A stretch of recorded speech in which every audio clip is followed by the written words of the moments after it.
হাবিল কাবিল প্রশ্ন করে বাবা আদমকে, তোমরা মোদের বাপ মা তোমাদের মা বাপকে বলো মোদের, বলো কি তাদের নাম ছিল, বলো মোদের, বলো কি তাদের নাম ছিল, মোদের দাদা দাদি নানা নানি আছে কোথায়? প্রশ্ন শুনে আদম হাওয়া হলো অবাক, হাবিল কাবিলকে তারা কি দেবে জবাব? দুজনে আল্লাহ বলে সিজদাতে যাই চলে, দুজনে আল্লাহ বলে সিজদাতে যাই চলে, বলে মাসুম ছেলে মোদের কাছে একই জানতে চায়। হাবিল কাবিল প্রশ্ন করে বাবা আদমকে, তোমরা মোদের বাপ মা তোমাদের মা বাপকে। পিতা আদম কি উত্তর দেয় কবি ছন্দের মাধ্যমে আরো কি লিখছিল বল। এই বলছে আদম শোন তোরা শোন, মানব জাতির মাঝে সৃষ্টি আমি প্রথম, পাজিরার ঘাড়ে খোদা হওয়াকে গড়ে, আর বন্ধন খেলাম দুনিয়ায় এলাম জান্নাত ছেড়ে। মোদেরকে জন্ম দেয়নি মোরা মায়েরই দুধ খাইনি, মোদেরকে জন্ম দেয়নি মোরা মায়েরই দুধ খাইনি, পাইনি মোরা মা বাপের ভালোবাসা, ওদের নেই বাপ মা মোরা এতিম দুজনা, বাবা কি মোদেরই জানা হলো না। দুজনে এতিম মিসকিন নেই মোদের মা বাপের, দুজনে এতিম মিসকিন নেই মোদের মা বাপের, তাই মানব জাতির পিতা মাতা মোরা দুজনা। হাবিল কাবিল প্রশ্ন করে বাবা আদমকে, তোমরা মোদের বাপ মা তোমাদের মা বাপকে।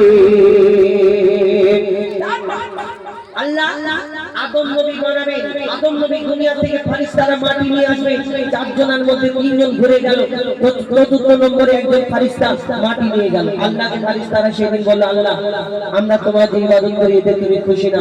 আল্লাহ সেদিন বলল আমি যা জানি তোমরা তা জানো না। তারপর কি ঘটনা ভাই? আদম নবী বানাবে, কি ঘটনা কবি ছন্দের মাধ্যমে ছেলে বল।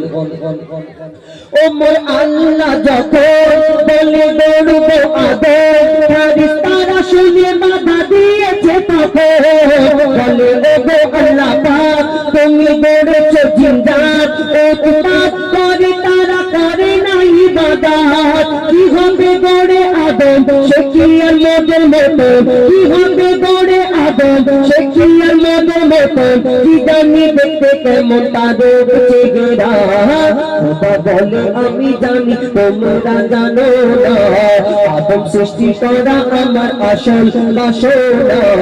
আমি যে বলবো আদম সে মাখলুকে সর্বোত্তম, আমি যে বলবো আদম সে মাখলুকে সর্বোত্তম, আমি নিজে সেরা সৃষ্টি দেখবো আদম চেহারা।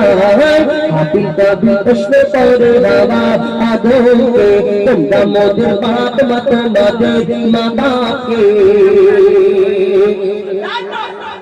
আদম নবীকে সৃষ্টি করার পরে আল্লাহ হুকুম দেয় আমার আদমকে সিজদা করে নাও। সকল ফেরেশতা সিজদা করে নিল, একমাত্র একজন ফেরেশতা সিজদা করলো না, যার নাম হলো আজাজিল, যাকে ফেরেশতাদের সর্দার বলা হতো। কিন্তু সেই আজাজিল কেন সিজদা করলো না? সবাই যদি সিজদা করলো, আজাজিল কেন সিজদা করলো না? তাহলে আজাজিলটা কি ছিল?